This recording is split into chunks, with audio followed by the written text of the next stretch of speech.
The Banshee and Nicholas Preston. Be Turlough con me. A bonus tale told by a Dubliner.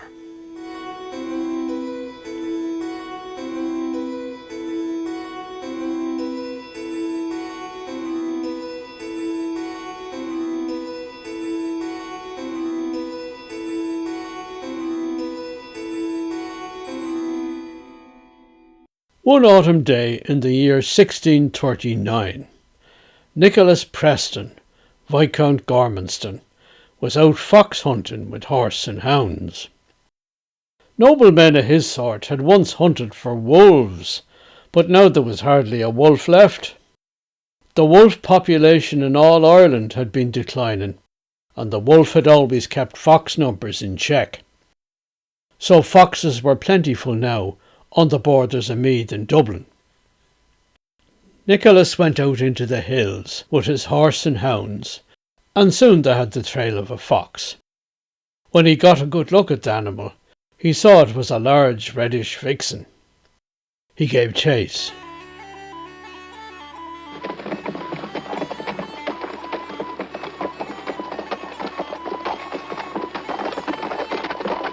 It soon became apparent that he had encountered a vixen he could not catch or kill. Yet he pursued it stubbornly. It came to bay at last in a woodland glade, but now his hounds slunk back, whining, their tails between their legs. There was an eerie kind of light around the vixen.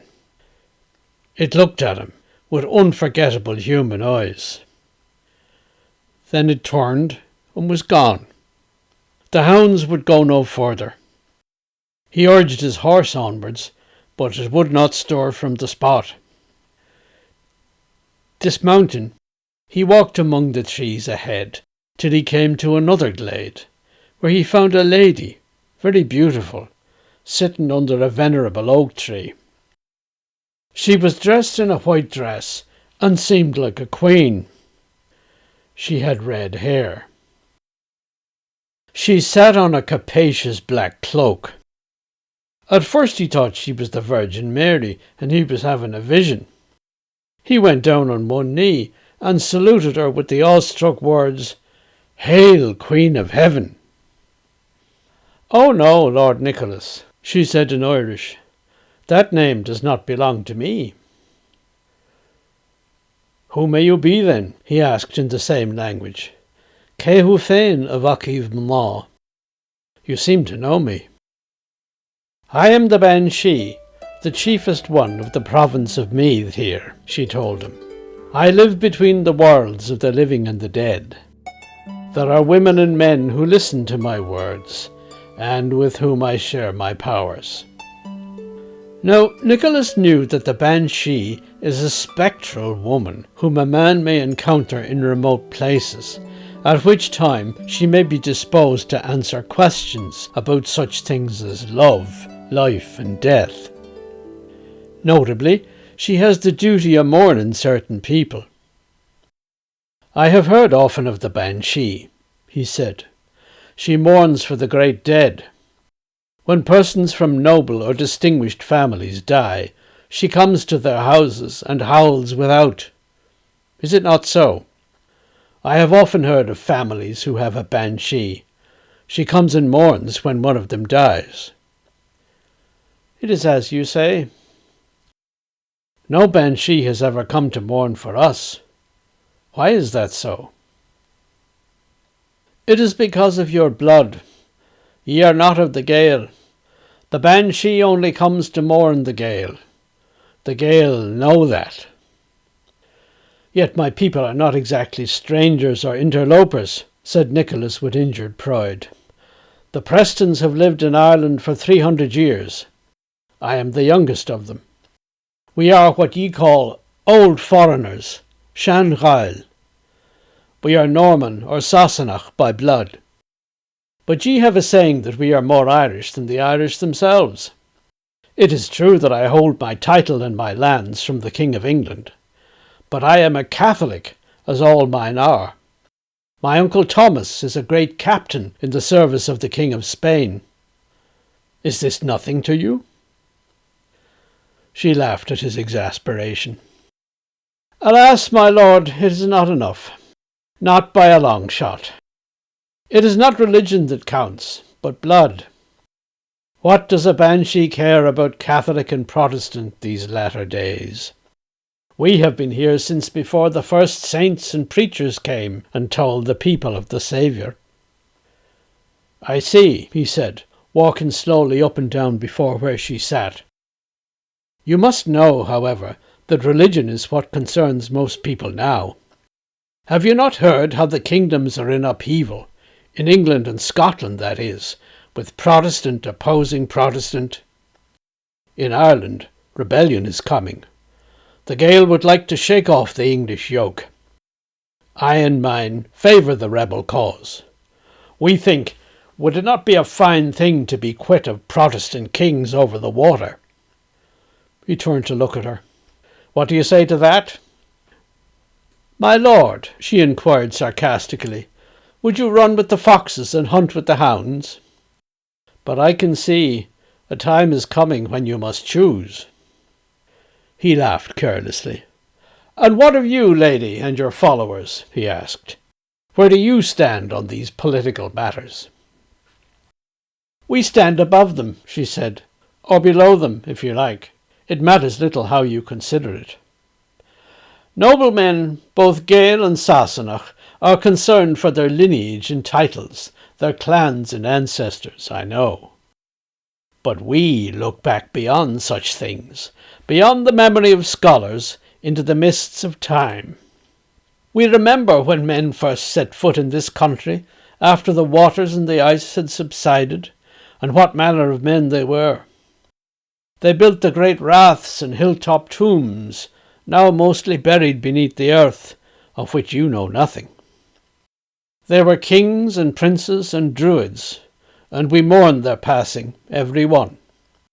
We have seen it all, life and death succeeding life and death, for generation after generation. A day is like 1,000 years to us. 1,000 years is like a day. What to that is your title, or your religion, or your Uncle Thomas who serves the King of Spain? Outside your castle gate, nothing has changed, and nothing ever will. Nothing that counts. Lady, you must have great power among the people, he said. Why do I never see you and your followers? Not before this day have I seen you. You do not see because you do not look. What should I be looking for? What do you look for beyond your castle gate? For foxes, she laughed.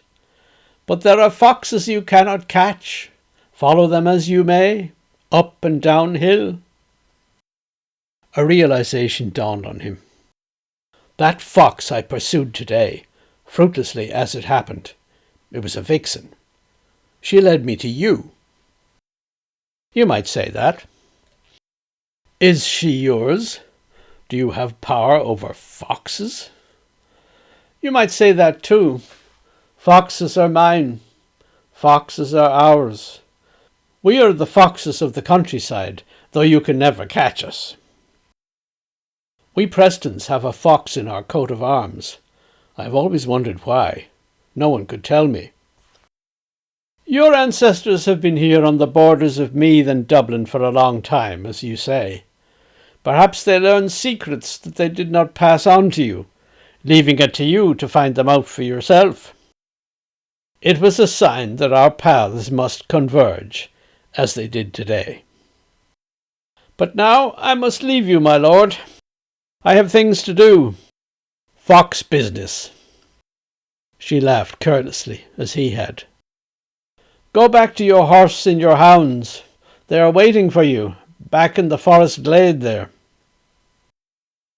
Shall we meet again? He asked. You have a wife, she said pointedly, and 3 children by her. He replied, This is true. I can have no secrets from you, lady. She is my wife. She is a good wife. But she holds no secrets I could learn from her. You do. I would fain know more of those secrets. Then we shall meet again, Lord Nicholas. The Banshee replied with sudden decision. "Be it on your own head." He bowed as she got up to leave. When he arose and looked again, she was gone.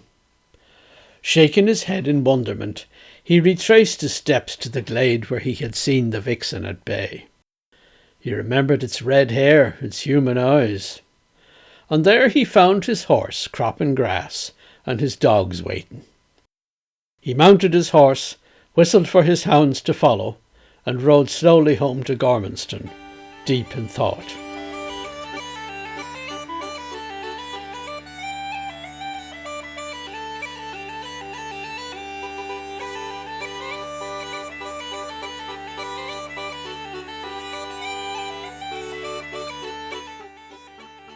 Nicholas Preston and the Banshee did meet again before too long, as he had hoped. He went out riding in the hills several days later, and was soon on the trail of a fox. It was the vixen he had seen before. His horse neighed uneasily, and eventually would go no farther. He dismounted and led the animal patiently by its bridle into the forest. There she was under a tree in a glade where two paths met. The lady he had seen before, the Banshee.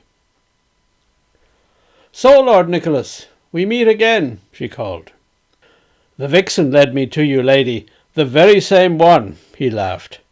"Where she is, I know, there you will be, but I have to follow her before I meet you." "Then follow me now, Lord Nicholas," she said, rising from her seat under the tree and shaking out her black cloak. "I will show you mysteries you desire to see, for I have a mind to fulfil all your wishes." "Who could refuse?" he said laughingly again. "I will follow wherever you go." "Is it far?" "It is a fair journey," she said, and whistled, after which a white horse was seen coming through the trees and standing before her. She wrapped her black cloak around her and donned a black hat. "So come, let us be off," she said, climbing into the saddle. He mounted his own horse. They set off on a trail through the woods.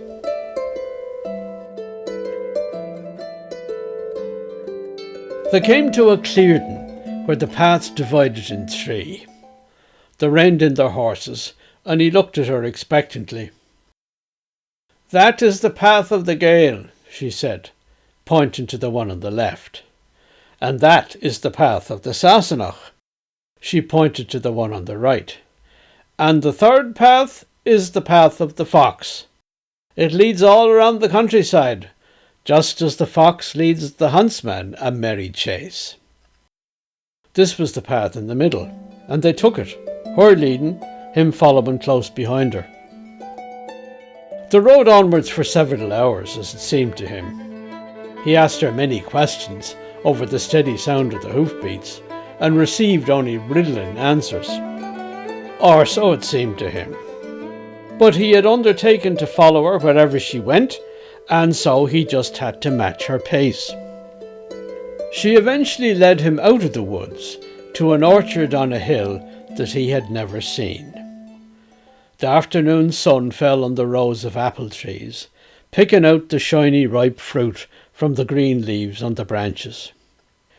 "We are here," she said. "Welcome to my kingdom of enchantment." Riocht, driochte were the words she used.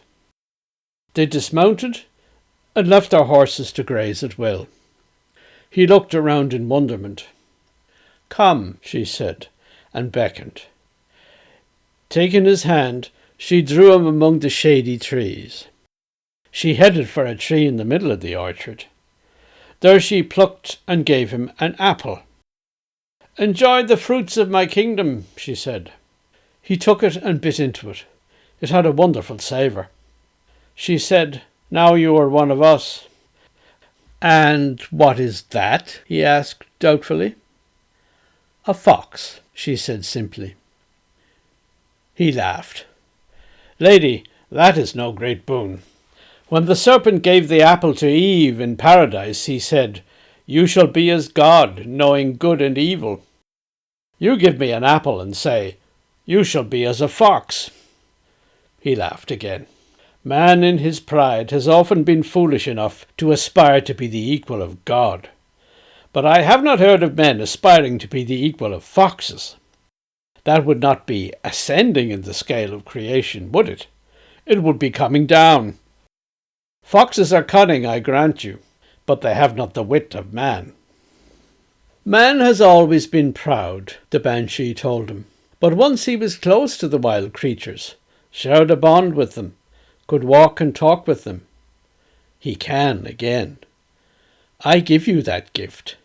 It is mine to give. So eat your apple, Nicholas, and be done with talk. Yours to command, lady, he said with a rueful smile. As they had spoken, he had already been biting into the apple. The taste was delicious, intoxicating, like no apple he'd ever tasted. It was soon gone. The Banshee looked at him. Her hair was fiery red in the autumn sunlight. Her eyes were grey and shimmering, so that he felt drawn into them. All around there was a great stillness.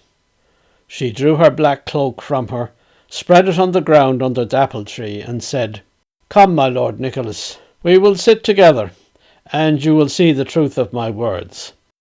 For wisdom is found under an apple tree. Obeying her, he sat down at her side under the branches of the apple tree. They did not speak. She sighed. The afternoon sun was warm. He felt drowsy after eating the sweet apple, and fell into a deep sleep in her lap under the tree. Yet he still dreamed of the apple orchard and the afternoon sunlight. There were furtive shadows passing to and fro, flashes of red. He saw that there were foxes. Sometimes one would stop and look at them knowingly, and then pass on. He looked up at the woman who held him in her arms. He dreamed that she became a vixen, and he became a fox. A new energy seemed to fill them. They arose from where they had lain, and went running across the hills together.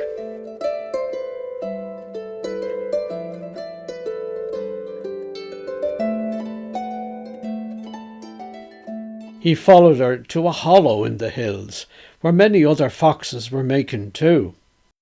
They all gathered in a circle. There must have been 100 of them.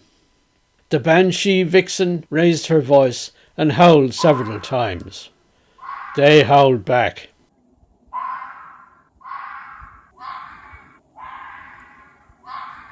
But she was speaking to them of many dark and secret things, which he now seemed to understand. How long this went on for, he could not remember, but the shadows grew longer, and the sun was setting behind the hills. Then the foxes and vixens dispersed. Nicholas saw the Banshee vixen take off into the hills, but there were so many animals like her, running in all directions, he was unable to follow her track. As night was approaching, he went home to his castle, slinking in over wall and gate like the fox he had become. He awoke next morning and found himself in his own bed. He was not a fox, but a man again. There were red hairs on his clothing. The servants came and looked at him in puzzlement, but the questions died on their lips as they saw his wild look. Eventually, he heard that his horse had found its way home, riderless, the previous evening, and everyone had been worried about him, thinking that some misfortune might have befallen him. At any rate, Nicholas Preston had obtained the power to be a fox, like the Banshee, so he could run with her and participate in clandestine meetings with her followers. He did so whenever the opportunity arose. He always received a call beforehand. It was the bark or shriek of a fox in the distance. He heard it on his rides in the country. He heard it in the castle garden. He heard it at night, standing by a window in the castle. Then he knew it was time to go. He came to realise that it was every full moon night that this happened. He would slip out of the castle on foot, telling neither his wife nor his children nor his most faithful retainers where he was going. Out in the fields around the castle, he would hear the call again. This time he would answer it with a bark or shriek of his own, exultantly, and he found he was a fox. On all fours he slunk away through the fields and into the wooded hills. There he would catch sight of other foxes, and a certain vixen that stood out from the rest. He would follow her.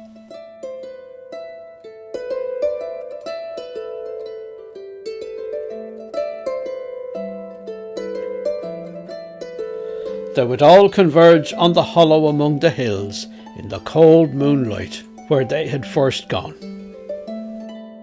All these foxes and vixens he saw must be local men and women of whatever station they might be. On the night when the full moon arose, they turned into foxes and assembled under that guise. The Banshee, the vixen as she was now, presided over them and taught them and answered their questions. Those who had questions padded forward into the circle one by one and were given time to explain the matters that were troubling them, or the knowledge they lacked. The Banshee answered them, or called upon others in the circle to give an answer. When the moon was far advanced on its journey across the night sky, the Banshee concluded the talk, and with one accord they dispersed quietly in all directions. Presumably to their homes, Nicholas thought, where they regained their human form. He went home himself. He had left his castle as a man, and he returned a man, and no one was any the wiser. Sometimes now, during the daytime, a fox and a vixen were seen running together on the hills, and no hunter could catch them. No hound would follow them for long, and no shot would reach its mark. After a year, they had 3 fox cubs with them. Then the rebellion of 1641 broke out, with Gael and Catholic Sassenach pitted against both king and parliament. By the summer of 1642, Owen Roe O'Neill and Lord Thomas Preston, 2 great captains and 2 great rivals for the favour of the King of Spain, were back in Ireland at the heads of armies. Nicholas went to tell the Banshee. He rode alone into the wooded hills beyond his castle, and by now he knew the forest glade where he would find her. There she sat under an oak, as he had seen her the first day they had met. He dismounted and went over to stand before her. He spoke. "Lady, I must go to war." "Do not go, my lord," she said. "It will be the death of you." "Then so be it," he exclaimed with a toss of his head. "I have given my word to Lord Thomas Preston, my uncle, that I would serve under his command. He is back at the head of an army. I cannot but keep my promise now, and if it means death, then die I must." "I have warned you," she said, "for I can see what is coming. I know the past that is otherwise forgotten, and the future not yet known. But if you will not heed my warning, then go." His eyes were downcast for a while. Then he looked up, and his eyes were sorrowful, and so were hers. "Lady," he said, "will you mourn for me when I die, as the first of my kind? Will you sing me to my rest?" "Alas, my lord, that cannot be," she said sadly. "But there is something I can do. You are a fox. I made you a fox, and you have been a fox to me. You are one of us. Your kind have a secret relation to the foxes. So the foxes will mourn you. I promise that. I will command it." "How will they mourn me?" "They will gather around your castle and weep and wail at night, just like I do for those I mourn." They will weep and wail according to the way of the fox. They will circle around the chapel where you lie, and on the day men carry you to your grave, the foxes will follow, keeping pace with the human procession behind your funeral bier." "That will be something," he said, nodding. "Will you ordain it for me and mine, for evermore? For that is my wish now." "Very well, I shall. As long as there are Prestons living, the foxes of Meath will mourn their passing.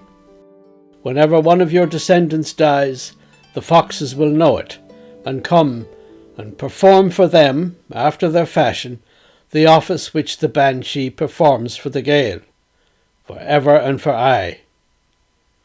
I have spoken."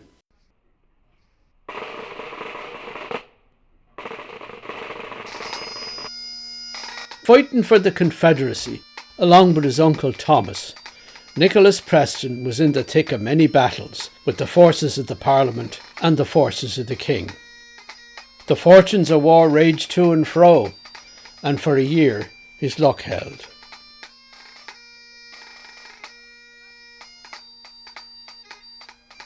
He ended up fighting in Owen Roe O'Neill's army that marched southward into Meath with a view to attacking Dublin.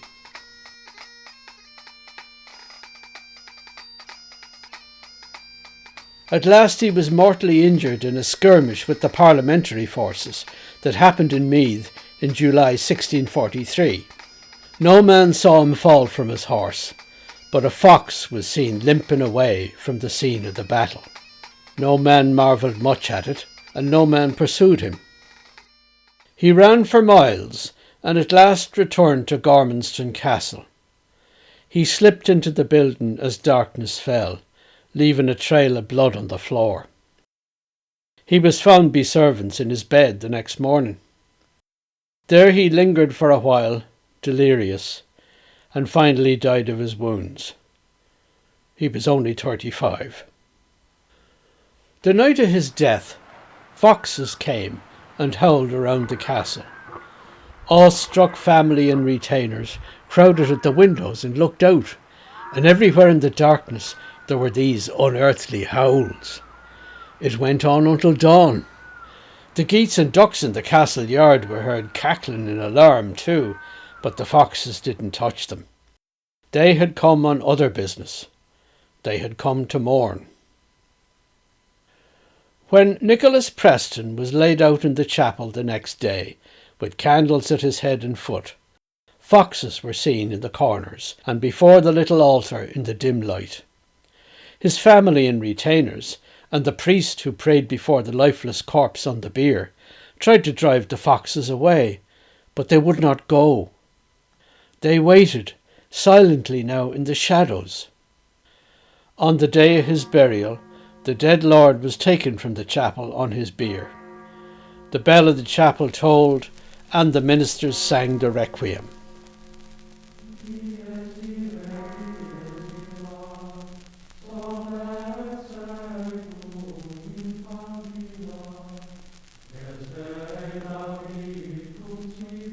Then he was carried out in procession to the churchyard.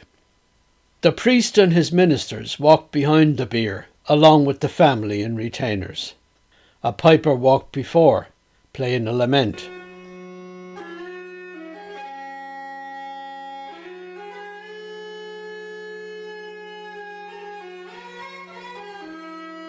As the people walked thus towards the churchyard, which was half a mile away, they looked out to their left and were troubled to see a similar procession of foxes walking parallel to them in silence across the fields. After the interment, the foxes melted away into the countryside.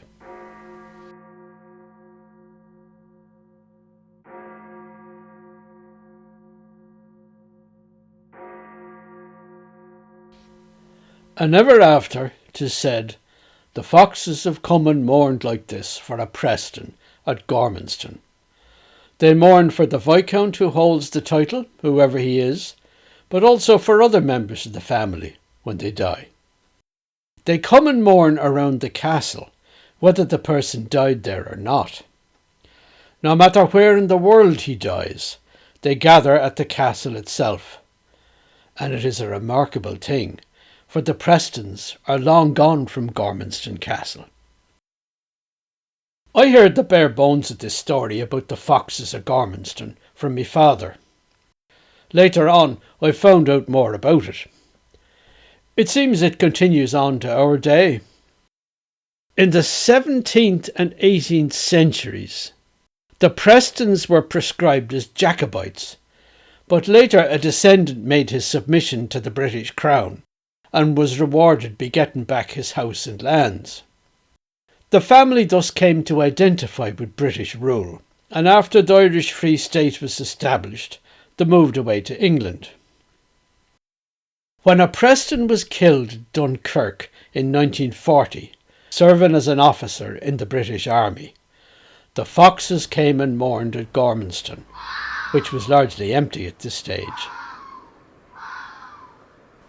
But they were heard by the few retainers who were still there, and they immediately understood the message. Another Preston was also serving in the war with the British Army, and went missing in action, presumed dead. Yet the locals in Gormanston were convinced that he was not dead, because no foxes came to mourn. In the meantime, he was pronounced officially dead in England, and his widow remarried. But in 1952, he came back from the dead. He had been hospitalised after being severely wounded in the head and losing his memory. Only after he recovered and regained his memory could he be identified. The remaining Prestons decided to sell the castle and surrounding lands after the war. As so often happened in such cases in Ireland, a religious order, the Franciscans, bought it and made it a boarding school for boys. One night in 1954, there was an outbreak of hysteria among the pupils in their dormitory, because foxes were howling all around the castle.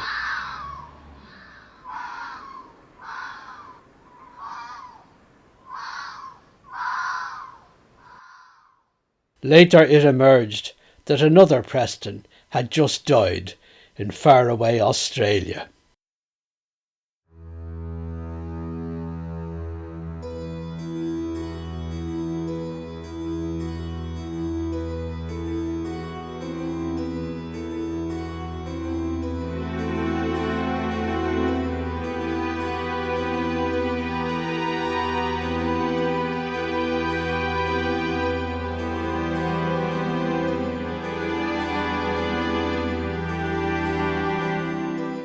You have been listening to The Banshee and Nicholas Preston, Be Turlock on Me, a tale told by a Dubliner, a bonus for the Yuletide season. If you've enjoyed the story, don't forget to like, subscribe, share and comment. And so the best of the season to yous.